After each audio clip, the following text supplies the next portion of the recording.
Hello everyone, I'm Narayan Raj. I'm here to demonstrate my project, predicting life expectancy using machine learning.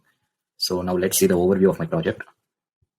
So the overview of my project is predicting the life expectancy using machine learning. As the name suggests, we can tell that we are predicting the lifespan of a human being based on the diverse data set. So based on several input factors, we are going to predict the lifespan of a human being. So the project requirements are: primary requirement is our data set. It should be in CSV format, and it is the base for our machine learning model. Any machine learning model data set is the primary base.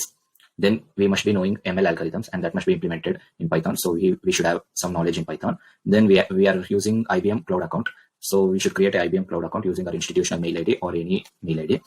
Then we are using IBM Watson and Node-RED-Flow, which are in IBM Cloud. So now let's look into our project. So this is our project, predicting life expectancy using machine learning. And this is the form where we give the inputs like year, status, adult mortality, and some other inputs. And after giving the input, we press the submit button. So we get the prediction output. That is nothing but the 68.19 years. So how I did this, let's look into it. So as I said, there should be an IBM account, and this is my IBM Cloud account. So here we have to create two services. One is Watson Studio and another one is machine learning. And we have to create one application that is nothing but a Node-RED application for UI designing part. So let's create the Watson Studio service first. So we'll go to catalog. Under catalog, there is the service option. So here we can press Watson Studio, and we get the Watson Studio here. And this is a service where we go there and we'll give so we are going to create an Watson Studio. So we have to give certain inputs like regions and plans. The recommended plan is light as it is free, and I have already created, so I can't create more than one Watson Studio for light plans. Okay. Now let's see how the Watson Studio looks. So this is my Watson Studio. So as soon as you click, it takes to a next tab, and you can access it through the resource list. So I've given my Watson Studio as lives as a name. So in Watson Studio, we can create the projects. So for creating, we click here new project. As I already created, I'll show my project, lives project. That's nothing but. So if you click that, it will take to an asset page. Here you can create your notebook for writing Python code, or without Python also we can do it. That is nothing but auto AI experiment as I did using Python. So let's look my notebook first. So this is my notebook. So it looks like Jupyter notebook or similar to our Google Colab. So let's edit and show you how I did it. So it takes little time. So you can write the code in Jupyter and upload it, or in Colab and you can upload it instead of using Watson Studio notebook. So they are the other options which you can utilize. So there is a button called 0100. Here you have to add your data set, and the data set I've taken from Kaggle website, and WHO is uploaded that data set. So you get the data set there. So after downloading the data set from Kaggle, you can drop the file here and you can click on Pandas data frame, so that the first tab you get it by default after creating Pandas data frame. So data frame is an amazing thing in Pandas library. So it stores everything in rows and column format like in table. So you can easily access the values and you easily manipulate the values as you need. So these are the simple code. So you're importing the required packages, and some things you are doing like basically your data pre-processing and cleaning some of your data, like deleting the data and searching for the null values and changing it, and basically doing that and copying the data from one data frame to another data frame. You're basically doing this for manipulation purpose. And this is my data, and it looks like this. And I've done my status field as 0 and 1. It's nothing but for our better accuracy. For developing, I'm giving it as 0, and for developed, I'm giving as 1, so that you get a better accuracy in life expectancy. So you are doing these things using Python variable. And as I said, the data set is really important. So using that, you split the data and make it as train and test, and you get X train, Y train, and X test and Y test. Based on that, you are going to implement the ML model. So we are going to predict the lifespan by dividing 80-20%. That is nothing but 80% is our train set and 20% is our test set. So, and you're checking for the null value and finding the sum, and you're going to visualize the values from the data set. So this is important in ML. Also using heat map, you're displaying, and another form of heat map by finding the correlation factor between the values. So here are the values like life expectancy, adult mortality. The same values will be like basically you're finding the correlation and the heat map, and you're finding the and you're plotting the graphs like scatter and bar chart and some of these. Then after this, as I said, you require one more service that is nothing but our ML service. So let's create that first. Go to your cloud and there you go to your cloud catalog option.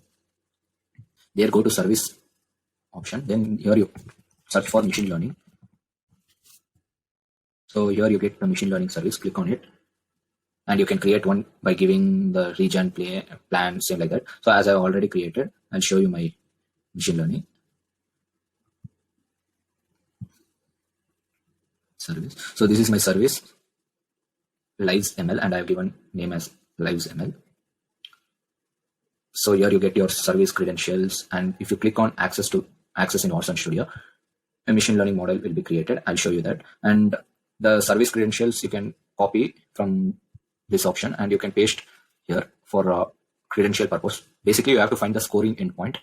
So for that, you require a package called Watson Machine Learning Client, and you have to give the credentials here in this place. For security purpose, I've cleared it.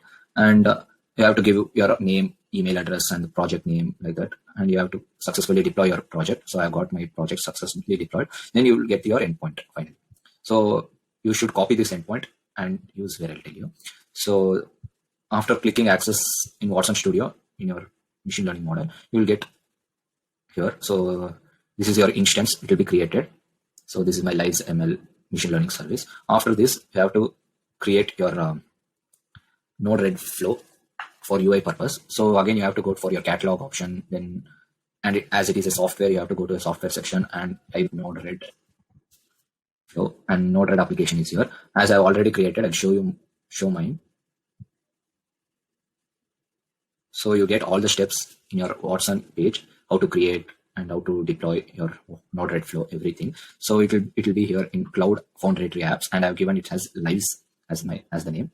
So if you click that, it takes to a page, and you have to click for visit app URL, and it takes to a place. So here you have to click this option, go to your editor flow.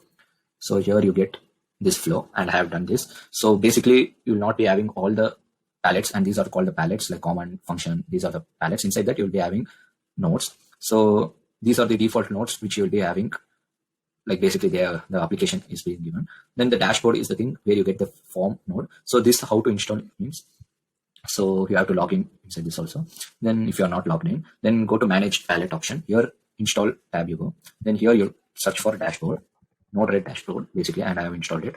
So you have to install that. You'll get the form node. So form node, I'll show you how it looks. So in form node, we have to give the input, basically the column names and your status, adult mortality, these things and all you have to give, and they are the required fields. And name, you can give anything for giving a name in any programming language for reference purpose. So these are in number type, data type. Then the buttons I've used as submit and cancel. So 2 buttons are required. So I've used that. Then click done. So then pre-token node, this is a function which I'm making the local variables as in global variables. So I'm setting these variables, and this is my API key from my machine learning model where I get from a machine learning service, that's credential service, and I'm returning the message. Okay. Then it's going to HTTP request. Here, this is the HTTP request node. Here, make sure that the method is imposed. If it is get, then the URL, whatever you're typing will come in your URL. So make sure that it is imposed and in parsed JSON format you're returning. Then this is a function send to endpoint. So basically what you are doing in the sense, whatever we are inputting, we are matching with the fields which are in the code. So we are matching with the fields like A is matched to year and B is matched to status. Like that, everything we are matching and returning the message. So here we are setting the instant ID too. Then we are going to HTTP request, and the score ending point, which we got in our program, we are taking that and we are pasting here. The score endpoint after running the Python code, you'll get it, and you have to paste here. And again, you are returning in JSON format and make sure that it is in post. Then you are sending it to get from node, and this is a function for get from endpoint. So this is nothing but you're putting in a page.payload the value which is nothing but a predicted value, and it is in an array called 0, 0. Like this is nothing but a 2D array. We are going to store in a message.payload. So I'm returning that message, and finally I'm using message payload to display, and this is my prediction variable. So here it gets, and you can use the layout, whichever layout you want for customization purpose. Then this is my final output. So any changes you make once you deploy the project. So it has successfully been deployed, and debug errors you come to know here. And this is my dashboard where you can change the orders. See, like first the form will be, then the prediction, or you can change the prediction first and form first. Then your site look, how it should look, like date, format, sizes of the form inputs, then title of your page, then theme. You can set it as dark, light, or custom, anything you want, and the color which you want, and the font which you want. You can click, and if you click this button, it takes to your Node-RED application. This is nothing but your Node-RED application. So this is my project, and you can do this using Auto AI also. So using Auto AI, you have to go to Life's project. You have to create basically one project, and you have to upload the CSV file. And I have done, go to add a project and create a Auto AI project. That is nothing but a project without.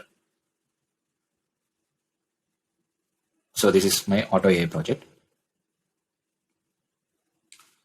So basically you can do with Python or without Python. So I've done both. So this is without Python, but in Node-RED flow, you can deploy any one. So I've deployed with Python code using the score endpoint. From both the methods, you get a scoring endpoint. That method you have to paste in your HTTP request method. So here you have to paste this. So this is my project. And if you like it, please let me know. Thank you.